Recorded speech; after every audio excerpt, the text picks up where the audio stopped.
Le mariage est un lien sacré qui unit deux êtres pour la vie, et qui vient souvent couronner leur amour et leur attachement l'un à l'autre. D'ailleurs, pour qu'il soit réussi et durable, il doit être basé sur de solides bases d'amour, de confiance, de respect et de partage. Malheureusement, certaines personnes n'y voient qu'un moyen qui leur permet d'arriver, légalement, à des fins pas très honorables, comme celle de bénéficier d'un héritage conséquent à la mort du partenaire fortuné. Voulant tenter sa chance, cette femme a essayé de faire de même en épousant un homme pour son argent, mais c'était sans compter sur l'intelligence de celui-ci.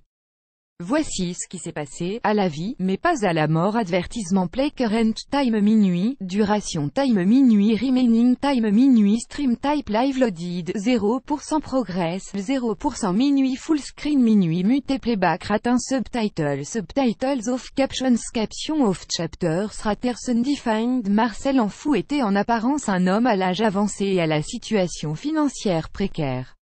Avec son aspect vestimentaire délabré et son style de vie primaire, sans électricité ni eau courante, il pouvait facilement donner l'impression de vivre dans le besoin. Cependant, cette première impression était complètement à l'opposé de la réalité. En effet, cet homme âgé de 68 ans, avait à son compte une énorme fortune. En plus de l'argent qui remplissait son compte en banque, il avait en sa possession un terrain issu de l'héritage de ses parents, et qui était estimé à plusieurs millions d'euros. Avec sa position stratégique entre une station de sport d'hiver et une zone villa luxueuse, sa valeur ne cessait de se décupler d'année en année. Ad choice ES advertising red invented by TEDS. Ad choice ES advertising red invented by TEADS. Mais même s'il était aussi riche que Crésus, Marcel avait choisi de ne pas changer son mode de vie et décidé de faire profiter sa famille et ses amis de sa richesse.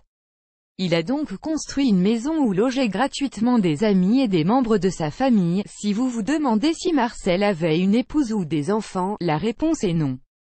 Les femmes ne figuraient pas dans sa liste de priorités, ou du moins, jusqu'en 2010 où il fait la rencontre de Sandrine de Villard. Celle-ci a pris contact avec Marcel pour lui proposer de lui vendre une partie de ses terres. Devant le refus de celui-ci, elle l'invite à dîner chez elle. En remarquant le comportement étrange de la jeune femme, les amis et la famille de Marcel l'ont immédiatement mis en garde contre les intentions plus que louches de celle-ci. Ad choice ES advertising red invented by TEDS. Ad choice ES advertising red invented by TEADS.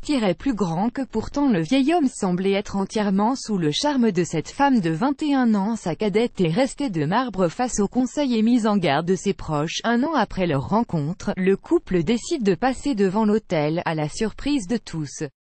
Ad choice ES advertising red invented by TEDS. Ad choice ES advertising red invented by TEADS. Il était clair qu'une jeune femme jolie et bien habillée qui se marie avec un homme de plusieurs années, son aîné et mal vêtu, n'en voulait qu'à son argent. Malgré leur union et leurs rencontres régulières, puisque Marcel vivait dans les Alpes et Sandrine à Paris, les soupçons concernant la bonne foi de cette dernière persistaient toujours. D'ailleurs, il n'a fallu qu'une année pour que ceci soit confirmé.